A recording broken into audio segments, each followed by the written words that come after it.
Have you ever wondered why Black women do not ask for help? A LinkedIn article written by Selena Gill stated that being independent and self sufficient worked for her during the first half of her adult life until she had her first child.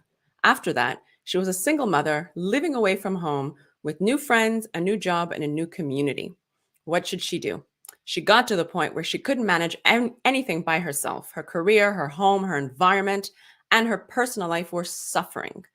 When she realized that she couldn't do it all independently, like she had modeled from her mom, she began to reach out to Circle for help. The Introverted Sisters will unpack this myth. We are excited to have you here with us today. This conversation is going to be on fire. I am looking forward to meeting you all as my guests today. We value your feedback and opinions. Please drop them in the chat. We intend to respond to as many comments and questions from our audience.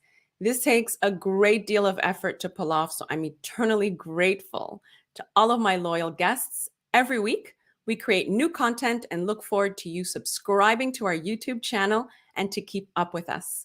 My name is Rochelle Carrier, and I'm a DEI consultant and authoress of Emotional Intelligence, a toolkit for managing diversity, equity, and inclusion.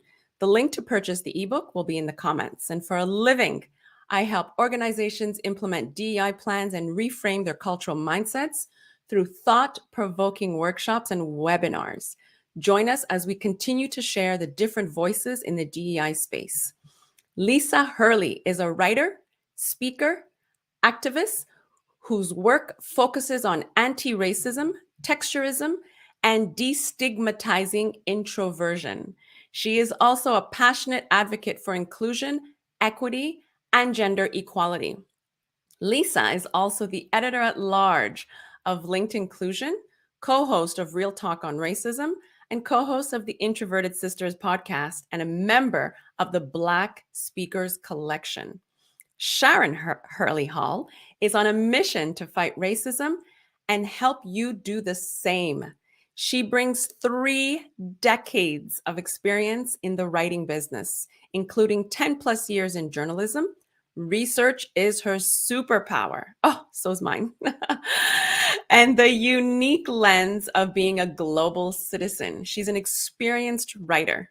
Sharon can help you create content that showcases your genuine commitment to anti-racism to your customers and peers. Sharon is your woman. She's especially good with in-depth articles, interview-based features, and ebooks. Today, we welcome these beautiful women. Ladies, welcome. I'd love to be able for you to introduce yourselves, Sharon and Lisa, to let us know something about you that we don't know and to introduce yourselves in a unique way. Okay. Am I going first? You're going first. You're going first. Or do you want me to go first? Okay, fine. I'll go first. First of all, let's start by saying, Rachel, thank you very, very much. So grateful. I mean, I think this is like the 3rd time, certainly, that I've, been on, right? So thanks so much for having me. Thanks for having us. And, I'm trying to think of something beyond what you introduced, how you introduced me, something else to say about myself that people don't know. One thing is that I don't think a lot of people know is that I'm a Reiki master. So that's one. And did I steal yours, sis? Was that going to be yours? You totally did. You totally did. Okay, fine. Well, we're both Reiki masters. So I'm a Reiki master. And although I am introverted, I do have a background in the performing arts. And so those are 2 things that people don't know about me. Over to you, sis. Okay, well, Lisa's kind of stolen my thunder. Thank you so much, Rachel, for having us here. It is a delight. It is a delight and a pleasure and an honor to be here. As Lisa so recently intimated, I am also a Reiki master, which was going to be my thing. Let's see. I've always enjoyed words, and Mm. I played my first game of Scrabble with my grandfather at the age of 8. Oh, And so I look at that as one of the ways that I got introduced to words. And of course, I am the founder of Sharon's Anti-Racism newsletter. So Scrabble at 8, how was that? Well, he beat me. He was not the kind of grandfather to make it easy on the kids, right? If I wanted to beat him, I had to learn to play the game. Right. And so I did. I mean, it took years to beat him. It took years. Of course. But you had all that practice to become the person that you are today. Absolutely. It's one of my most cherished memories. Oh, and Lisa, you the Reiki master. When did that begin? This was probably in the late 90s, I want to say, a good while ago, right? Is when I was first introduced to Reiki. Becoming a Reiki master was within the past couple of years, very recently. But I've been a practitioner for a very long time.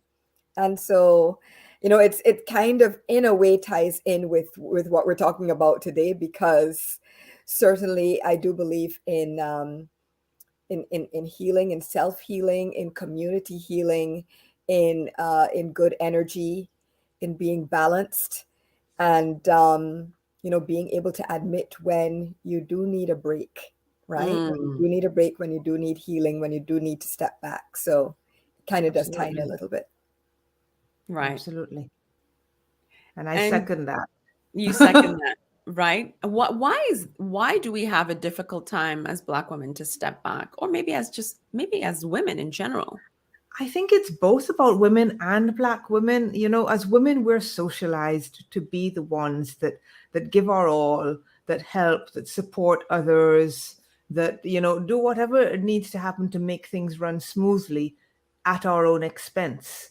As Black women, then, of course, there's another element to that. We're consistently viewed as the help and expected to be the help, even at our own expense. The help does not get credit. The help gets taken for granted. The help is expected to help. The help feeds white babies while Black babies starve, if you want to go back in history. Absolutely. Oh, shots fired, sis. but accurate, completely accurate. Right. As women in general, and definitely, as Sharon said, as Black women, we are valued for what we do, not for who we are.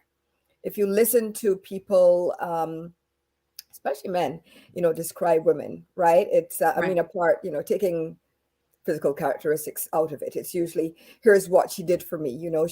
She's a great woman. She cooks, she cleans, she keeps the house tidy. She's a great mom to our kids. Now, nothing is wrong with any of that per se, right? It is just, if you're only valued for the services you provide, then that's an issue, right? If people can't see a value to a Black woman beyond, as Sharon said, feeding and caring for other people's children, doing non-promotable work in the office. That's another big one, right? A lot of Black and brown women find themselves being assigned projects, quote unquote, for visibility. And in fact, they're actually, errands that nobody else wants to do that will not result in a promotion, right? But that's because we're seen as service providers as opposed to people. And with all of that, excellence is expected, both expected and not expected. Right. It's like it's expected because you are expected to deliver, above par. Right. But the expectations of what you're going to get in return, and the expectations about your general, but somehow it's, even though that's the expectation, it's always kind of surprising when you do, to some people. Right? Because they have low expectations of you as a Black person, as a Black woman in the office. Right. And, they look, and, I can speak, I remember getting a promotion at work. I was working in England at the time, and, the job was advertised internally. It had a certain salary with it. I got the promotion, and all of a sudden there was some reason why I could not get the full raise. nobody had a problem with my work, but for some reason, I couldn't get the full raise. So I got half the raise that was supposed to go with the job. Ridiculous. And the right. Yeah. So we're person that had been promoted just prior to me, who did not look like me, got the full raise. right. I'm just saying, it looked like racism to me. Yeah. Because we're expected to, Accept. as Janelle Benjamin would say, we're expected to work twice as hard, right? Right. And that's all part of the like the superwoman syndrome, right? Right. And I'm sure, just for the benefit of some of those listening, and thank you guys for being here with us. So there's a five-pronged set of characteristics for the superwoman role, right? We're expected to manifest strength, suppress emotions. We're supposed to resist being vulnerable or dependent. We're supposed to have this determination to succeed no matter what.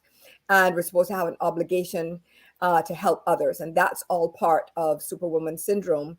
And again, it definitely applies to all women, but it is especially prevalent among Black women. Because, and if you think about our role in, Society. plantation societies and, the history of slavery, we were literally, first of all, we were property. Let's start there. We were property. We were considered 3/5 human. And so, we had no agency, right? We had no agency, and we were expected to literally work and prove our value. And so all of that trauma, that historical trauma, is what plays into what shows up nowadays as superwoman syndrome and the strong Black woman syndrome. Yeah, right. And it's a lot.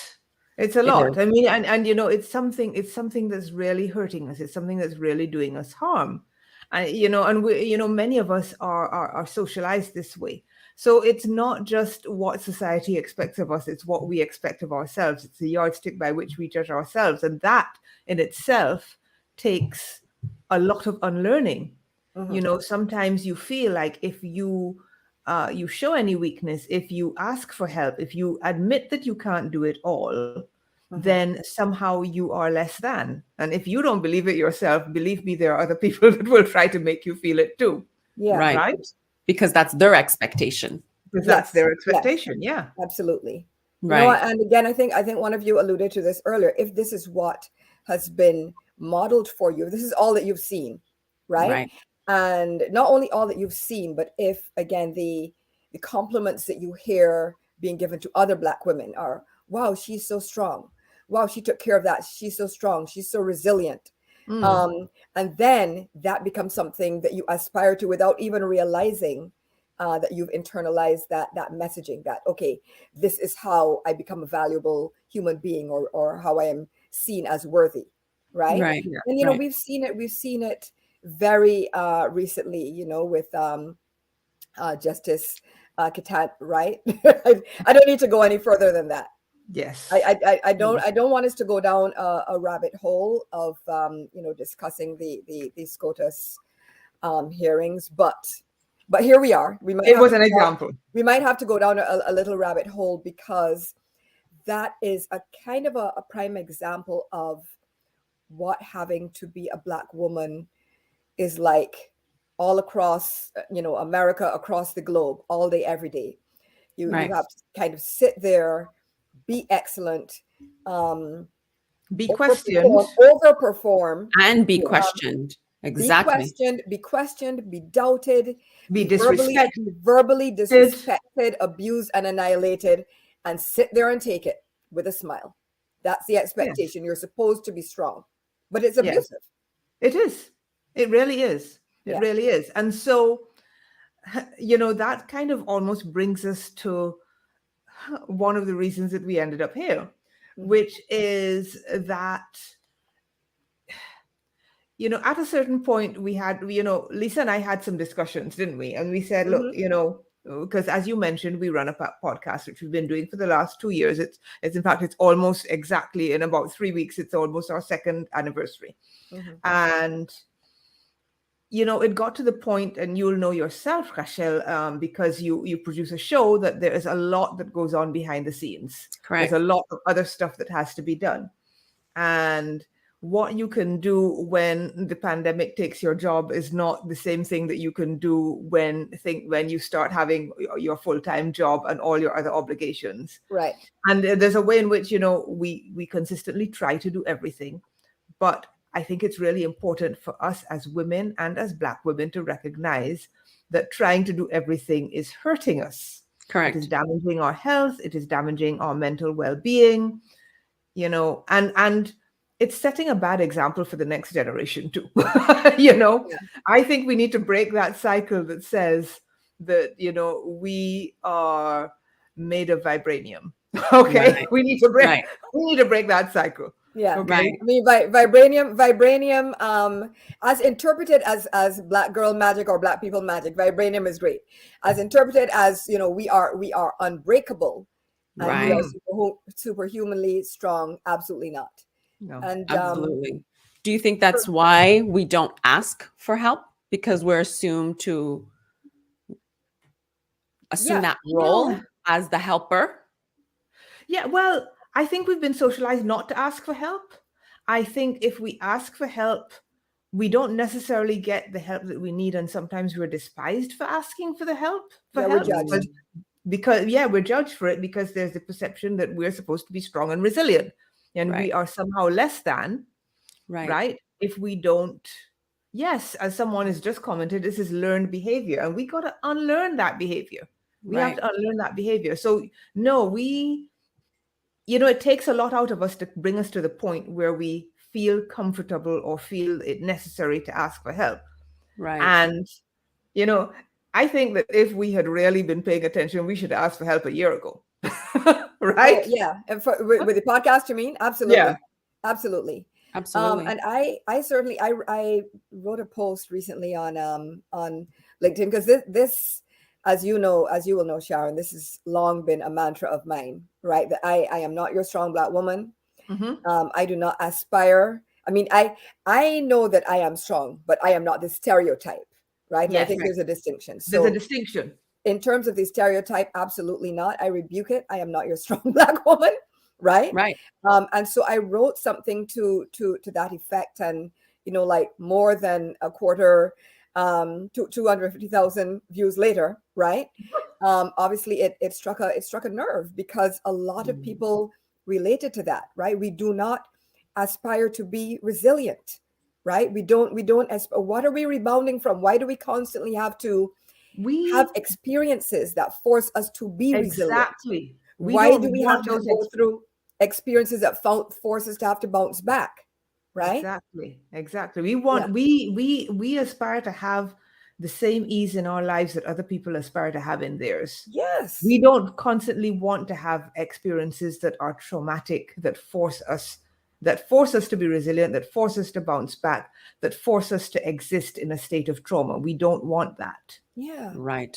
We want ease and comfort and joy and grace, just like everybody else. And yeah, peace. let me be a carefree Black girl.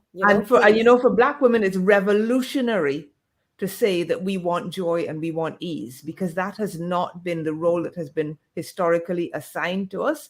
Right. And those historical patterns have continued to this day. Right. So you think there's an obligation to manifest, strength and suppress emotions, like we discuss, a resistance to being vulnerable or dependent, Well, I think that is what was, going back again to these SCOTUS hearings, although we're trying to avoid that, but going back there again, just look, anybody looking at the photos taken, right? Basically, she looked stoic. Yes. She looked stoic because she knew that, and this is also part of it, is that if we do show emotion, even that is judged. Right? Yes. And Black women know this. It doesn't matter basically how we show up in the world. We're judged either way. White tears and Black tears land very different. I can tell you. Nobody cares about the Black tears, basically, right? Nobody cares about the Black tears. you know, and even it was interesting that the one time that she finally had a, you know, a breakdown and cried, it was just one lonely tear. That's all she knew that she could allow herself, right? Right. It could not be a Kavanaugh like Nope. tantrum. Definitely could not go in that direction. But she broke down because finally someone said kind words to her. Right. Cory Booker, right, said kind words, was supportive, was protective in how he And public. in public. In public. In public. We weren't right? shamed. Exactly. And you know, the protective thing, another rabbit hole we're not going to go down is Will and Jada. We're not going to go down that. No, But that's we're not, no, we're not touching it. We're not touching it. However, Black women, and we're not even going to get into the colorism, the dark skin, light skin, all of that. But be that as it may, Black women are not used to being protected or defended in any way, right? Whether that way is right or wrong, but Black women are not used to being defended in any way at all. Right. Definitely not in public. And so that's why when Cory Booker jumped to the justice's defense, and I'm sure millions around the world, millions especially of Black women, you know, we felt that protection. And that in that moment, we felt, oh my gosh, somebody is standing up for her. And in standing up for her, he's standing up for us and saying, hey, you are not alone. I'm here. I have your back. I support you in public. But yes, but the other side, we've completely taken over your show, Rachel. No, I'm loving it. Rochelle is like, can I get a word in? In my own show? Don't even. This is your show. No. I was simply going to say, and so for us, when we finally asked for help, and people jumped in with a quickness, Janelle Benjamin, yourself, Right. Dragonfly Editorial, and other people, and people jumped in with their support. We were overwhelmed, emotionally overwhelmed, because this is not what we expect, and We're not used to it. this is what we should expect. You know, this is what many of us. This is not to say that we're always out there on a limb. You know, many of us have our circle of friends from whom we can get that support. Right. You know, your safe circle with whom you can be vulnerable. But usually that's psychologically safe circle. Safe circle. But usually that's a small circle, right? And so out in the world, especially in white majority spaces, you're not usually psychologically safe. Right. And therefore you are not free to be vulnerable. Right. Because you feel like, you know, you show that vulnerability and somebody is going to take advantage of it. Yep. And the reason that you feel that is because it has happened before. If it hasn't happened to you personally in this instance, it has happened to somebody you know very well. You know, we can probably right now think of 10 people we know who have been hurt in those circumstances. Absolutely. Right? Absolutely. And so, you know, it kind of reaffirmed my faith a little bit in that, you know, yes, it was okay to say, no, we can't do it all. Yes, it was okay to say we need help with this. And yes, it was okay to accept the help, because, you know, it's one thing, you know, because a lot of people might bring themselves to the point of asking for help and then talk themselves out of it because they feel like they need to be resilient. They're sabotaging it. Yes, exactly. Absolutely. So that's another thing. A lot of women do that.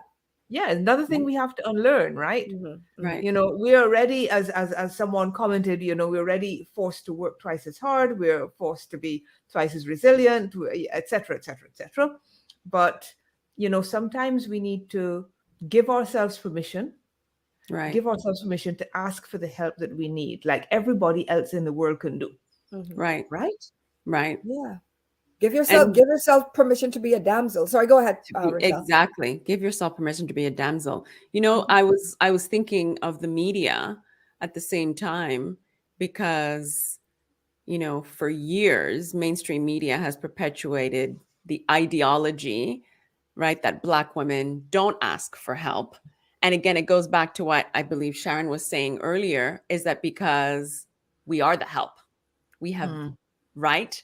Mm-hmm. So, and I think that plays a very big part when we become entrepreneurs, Yeah. right? Yeah. So, and I think those are the biggest obstacles, probably, that are one of the biggest obstacles that, that Black women face right now. Don't you agree? That is a big obstacle. That is a big obstacle because, again, we can't necessarily do everything.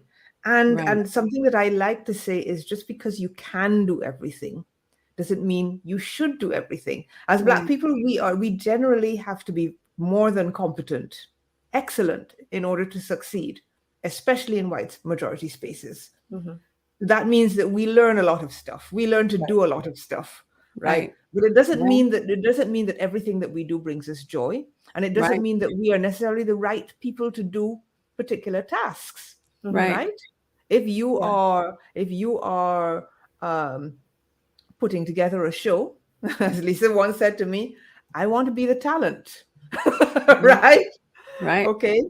If you are running a business, I mean, for me, for example, yes, I can totally set up my own website, but do I want to do it? That's not, I'm competent. Yeah. I'm competent. Yeah. But, shouldn't I hand that task over to somebody who loves it with every fiber of their DNA and get help with that to free me up to do the things that I love with every fiber of my DNA? Yeah. Exactly. Outsource your life. Outsource it. Outsource your life, sis.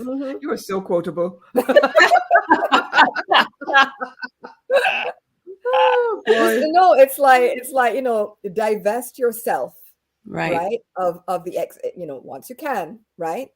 And when I say once you can, try to find ways to do so and divest yourself of all the extraneous stuff. Delegate. Right? Delegate and divest yourself of whatever is siphoning away your energy, because your energy is what you need, especially as you were saying, Rochelle, as entrepreneurs, right?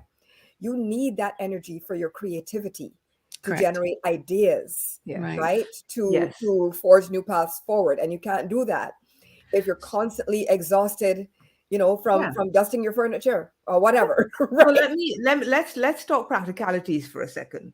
Because, a lot of people are going to be wondering, well, okay, I have a certain amount of money to play with. How am I going to divest stuff? Right. So there are a couple of things that you can do. First of all, make a list of all the tasks that are involved and see what are the things that absolutely have to be done by you and what are the things you love doing. That's the list of stuff you want to keep. What are the stuff that has to be done but doesn't have to be done by you, or the stuff you really don't like doing? That's the stuff that you're going to try and get rid of. Then put them in a sort of order. And the thing that gives you the least joy is the first thing you're going to try and outsource. That's the first. That's right. That's first thing. The second thing you can do, is as we did, ask. Steel yourself and ask.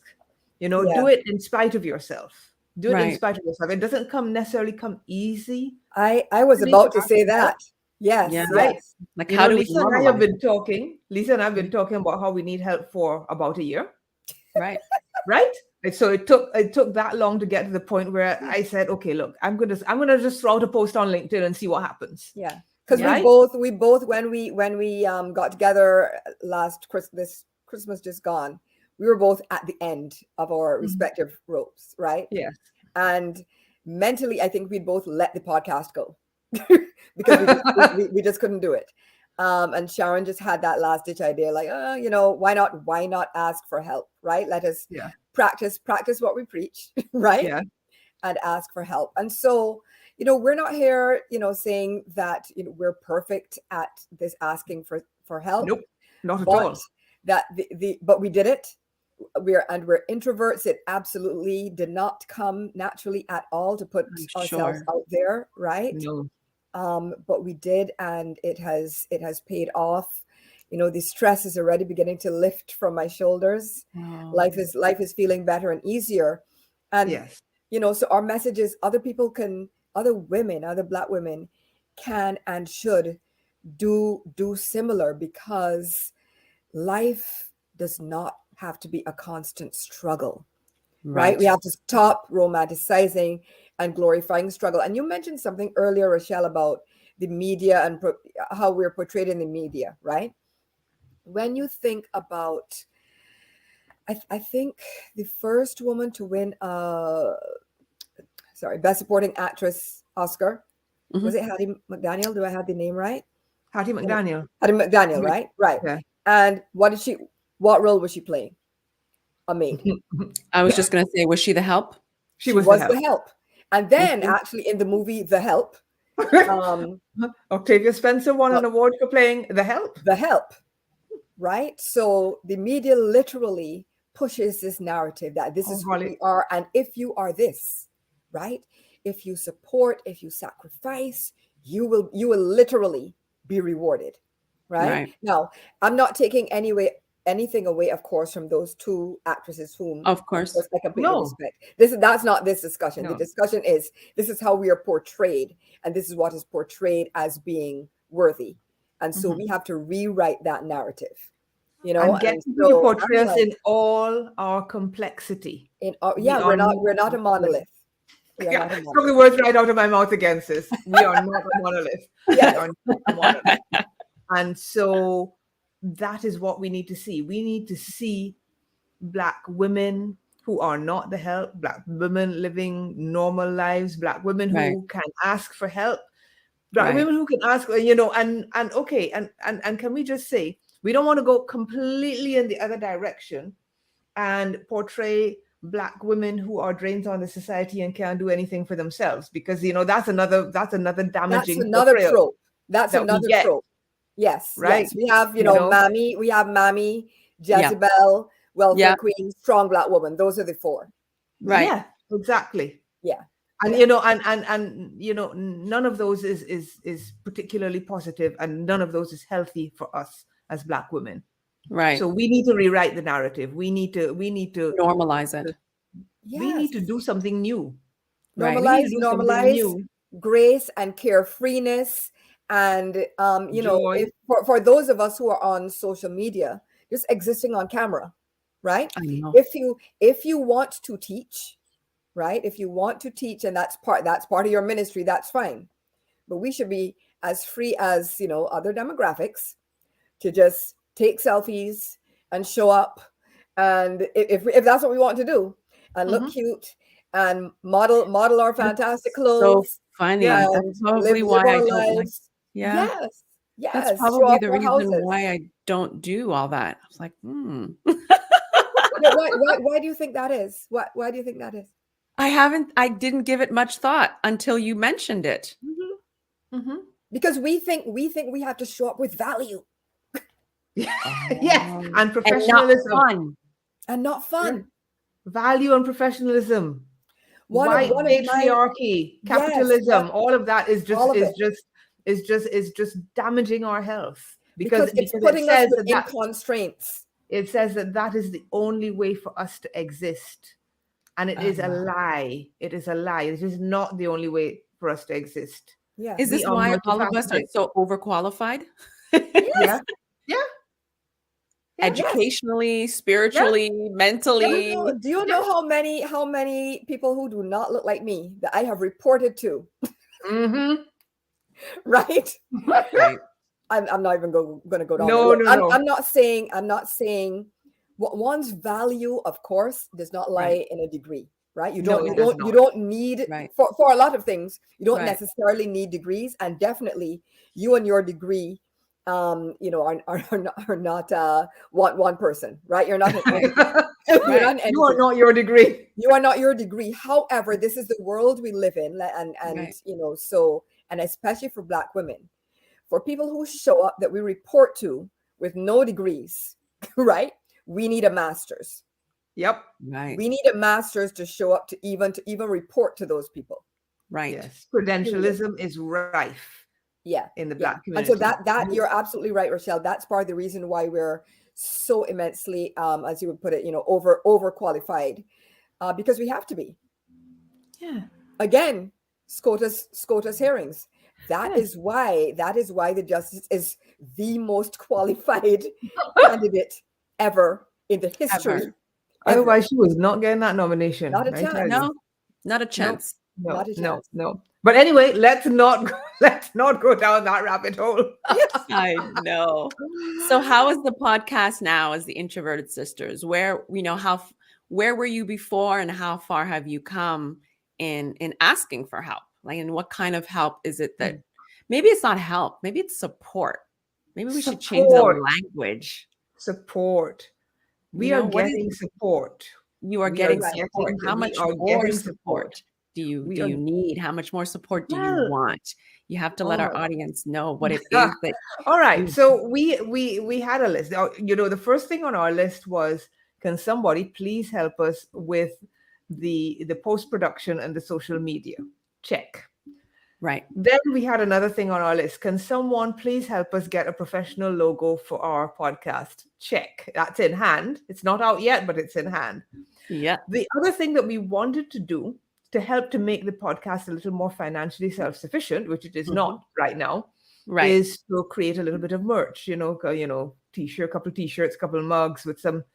So that's the next thing that we're looking for support on. And we did actually try last year to find some places to do this, and we were never able to find something that we were totally settled on. So we were kind of looking for that now. Right. Anything else, sis? What have I forgotten? I think you pretty much covered it. I think you pretty much covered it. Part of what this is going to do, apart from freeing us to do other things, is in terms of the podcast specifically, is it's going to free us. We've always wanted to have more guests than we did, right? Of And course. so what this is doing is freeing us to be able to invite on more guests and go through that process. Absolutely. So we are absolutely looking forward to that. Rochelle. Hint.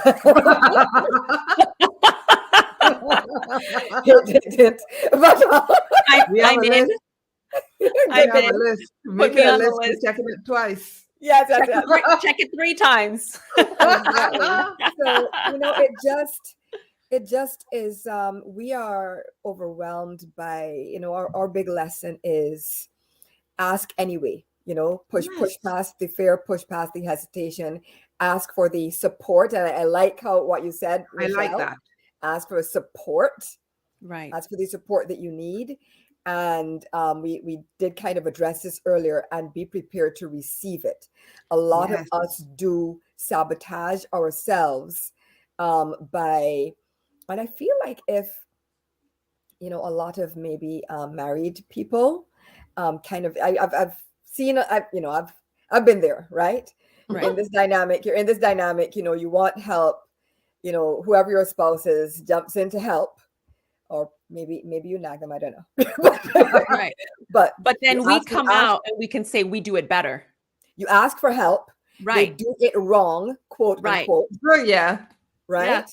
And it's like, okay, is the dishwasher loaded? And if this one fork is positioned with the tines up as opposed to down, is it the end of the world? And for some of us it is. And then we're like, nobody else can load the dishwasher. Okay. So I'm going to come back in, jumping off that, sis, to say that there are a couple more practical things. I miss practical, right? You are, yes. Is that you have to think about what is the support that you need, right? And whether it matters for it to be done exactly how you would do it. Yeah. If you want it done the way that you would do it, then you need to set out a procedure so that people can follow it and see if they are able to follow it. If you know that it is going to make you grit your teeth and tear your hair out if they do it a different way, then maybe that's not the right thing to hand over. Maybe they can help you with something else, support you with something else where you may not need to put in so many strictures, because that's the other thing. People are individuals. People have different ways of approaching things. And I think sometimes we have to recognize that it doesn't have to be our way or the highway. Well, yes. And we have not mentioned therapy, but here's a great juncture, right? Here's a great juncture. Now, there's a lot of layers to this. There are reasons why Black people, that would be a whole nother show, but there are reasons why Black people don't trust the medical profession.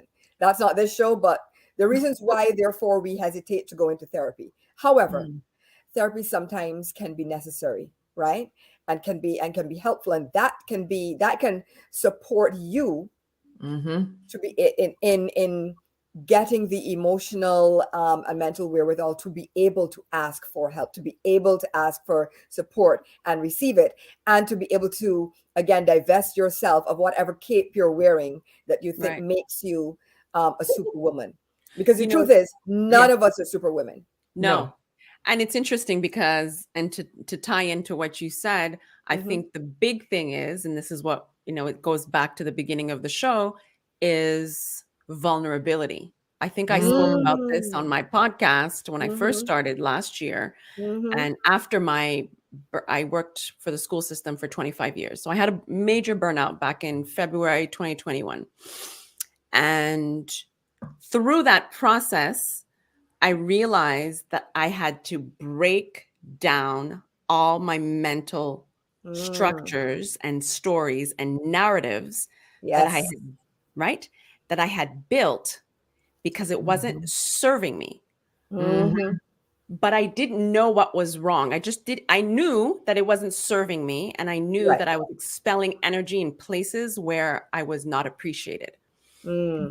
So I did a Tony Robbins seminar. It was 4 days or 5 days. Unleash the Power Within, I believe. Nice. Yeah. And so we were all in Zoom chat, and it's probably a Black thing. I don't talk my secrets. I don't air anything. It's just the way I've been raised.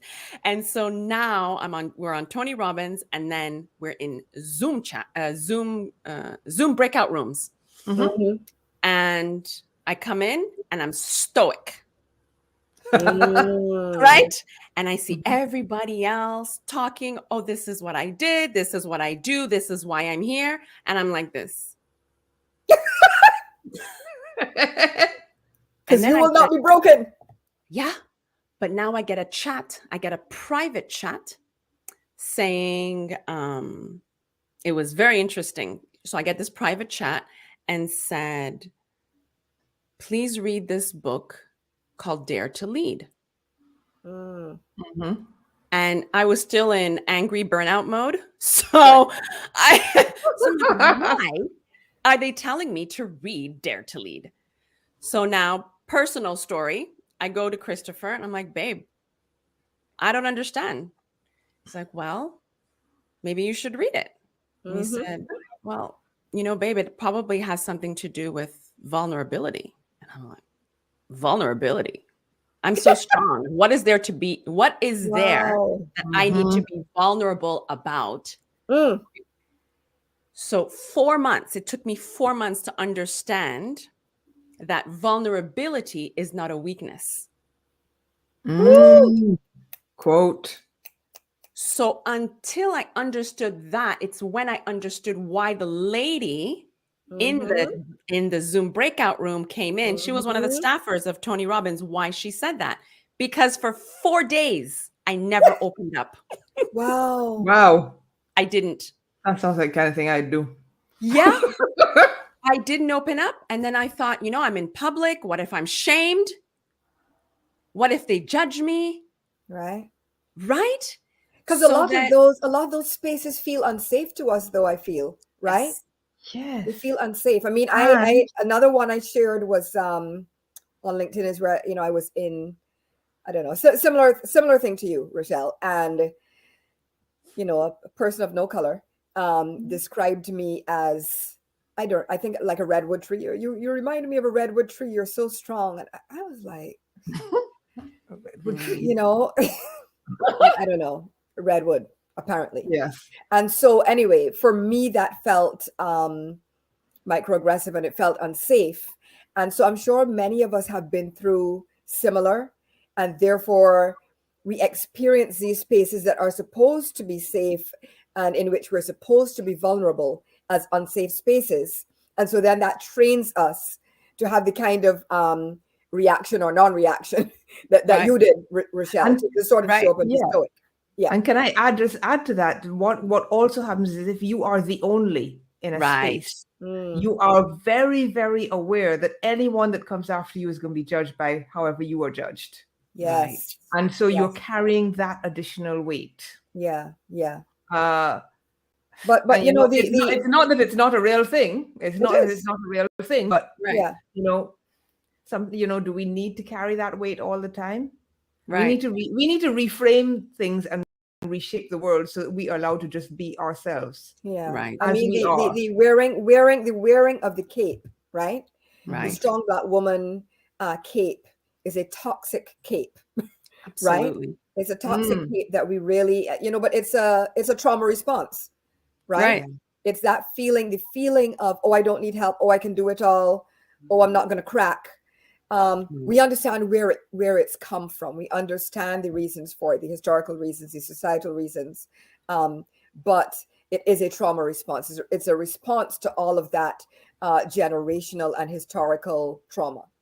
Right. But now is the time that we need to start to let it go and dismantle. Absolutely. To dismantle it. Absolutely. And change the narrative, like you both said. Exactly. Mm-hmm. Exactly. Yeah. It's interesting. I have Bertine. Thank you, Bertine, for showing up. She's a loyal guest to a loyal audience member, and she's also going to be on our podcast. So she said, yes, learning to remove those things that don't serve us is liberating and empowering, finding our strength by finding our peace. Yes. I love that. Right? Yes. And actually Go ahead. that's Go related ahead. to what Lisa was just saying about, when, the minute that we got a little bit of support, it freed us up to start to think about other things, other ways in which we could serve our community with our podcast, things that we would not have time to consider before because we're busy trying to do it all. Right. So, in a way, showing vulnerability also enabled us to find strength and peace. Right. Yes, absolutely. Absolutely. I Because agree. we're the goal is a life of ease and fulfillment, and fulfillment and prosperity. And you cannot truly experience and enjoy that if you're always stressed and overburdened and putting others first. Put your mask on first, fill your cup up first, ask for support and help, and then enjoy your life. Right. Yes. It's interesting. The one thing I think I took away from the first 50 years of my life was exactly that. And I realized that when I gave birth to my daughter, I didn't have the time for myself. So I had to constantly give and give and give. And my cup was always coming in half empty. Right. I was married at the time. And I realized that there were so many roles to play. And then one of the roles, which I thought was being a wife, got left on the wayside because I gave all this energy to this helpless being, right? Who needed my help, who needed to be breastfed, I needed to wake, we were waking up every 2 hours and then every 3 hours and every 4 hours. And then you're getting them dressed and you're cooking food. And there was just, I never asked for help. Right. Yeah. And then the cup was always empty. The cup was always empty. So now what I've shifted, and I get up 2 hours before everybody else in the morning. And I do whatever I need to do to fill my cup. Spiritual work, Wonderful. journal. I light my candles. I do my own little thing. It's super dark in the morning. So I do my own little thing in the morning. Right. And then I realize now I'm ready. Now my daughter can wake up. Now I'm ready to join everybody to make breakfast in a good mood and make her snacks in a good mood, because it puts you in a bad mood when you're constantly helping others, right? Yes. It saps the stress of being the strong Black woman, of wearing that superwoman cape. It saps all of your emotional and energetic reserves. Yeah, absolutely. And that's what leads to burnout, because we're also all over committing. Yeah. I know for sure I got quite close to burnout towards the end of last year, because you know, I had changed the work that I was doing. So I was writing more about DEI. I was doing anti-racism. I was running allies workshops. I was doing training. I was writing about it. I was doing my full-time freelance thing. I was doing a part-time job as well.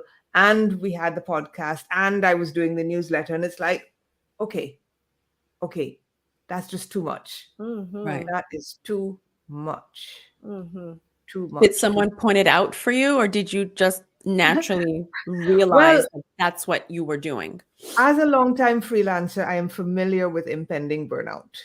So I realized that it was on the cards and I pulled back and I took some holiday and just scaled back on commitments, shuffled some things around. I still went back to work probably about a month too early. But I got some rest. I got some downtime. Lisa and I got in some walks on the golf course. Good thinking time, good bonding time. All of those kinds of things. And yes, it's important not. One of the things I'm determined this year is not to get back to that point again by the end of the year. Right. To, stop and pause earlier, to ask for support, to step back from things. And, something, that I have learned, I've been learning over the past couple of decades, but, certainly once I got into my 50s, it's like no is a full sentence, as Lisa often says. And sometimes you have to just say no to things. Yes. Right? You don't have to say yes to everything. You do not have to do everything you are invited to do. You do not have to, as I think I said recently on LinkedIn, you don't have to attend every argument that you are called into either. Right? You can say no. The boundary. You can set your boundaries. Boundaries are very important in terms of not falling into this trap of being the strong Black woman all the time. Absolutely. And when you think about it, I mean, we've all kind of in one way or another alluded to the fact that, the way that Black women are perceived, the ways in which we are perceived, is like it's often not positive, right? But in a way, that is its own strength, because if people already don't like you, please yourself. Absolutely. Because it doesn't matter what you do. It doesn't matter what you do. They're going to try and find something to criticize. They're going to not be happy with you. They're not going to approve of how you show up, not going to approve of your responses. And so therefore, prioritize yourself. Absolutely. Because they can look at you askance while you're busy overextending yourself for them, or they can look at you askance while you're sipping your Mai Tais on your chaise lounge. There's a really good comment there from Felicia Ward about, she says, the sooner you show vulnerability as a Black woman, the easier you are accepted, but not fully trusted, which I think is a great point. Yeah. So, relates very much to what you were just saying, Lisa. People are going to have their view of you anyway. Yeah. So you might as well do what gives you the good life, the life that you want. Amen. Yeah. Right. Yeah. Amen. Yeah. Absolutely. Ladies, it's been amazing as we reach the top of the Diversity Connects Us hour. I hope everybody enjoyed this conversation. I want to encourage you to connect with Lisa and Sharon on LinkedIn. Thank you all so much for all the information you shared. It was a great pleasure to have you. This podcast highlights lived experiences, inspirational stories of strength and tenacity. We share profound and courageous dialogues that influence diversity, equity, and inclusion by breaking the barriers of labels, of stereotypes, confronting biases, and offering best practices to achieve a more cultural mindset. Stay tuned on April 5th as Felicia Ward and I will talk about DEI and marketing. Ladies, it's been such a pleasure. I love you both so much. I think I've even said that on LinkedIn, how much I love you both. Thank you so much. Love you too. The feeling is 100% mutual, as you know, right? And thank you. Thank you for this. This is women supporting women. Yeah. Right. More so black women supporting Black women. Black women. And that is healing. There is healing in that. Yeah. So thank you. Thank you very much.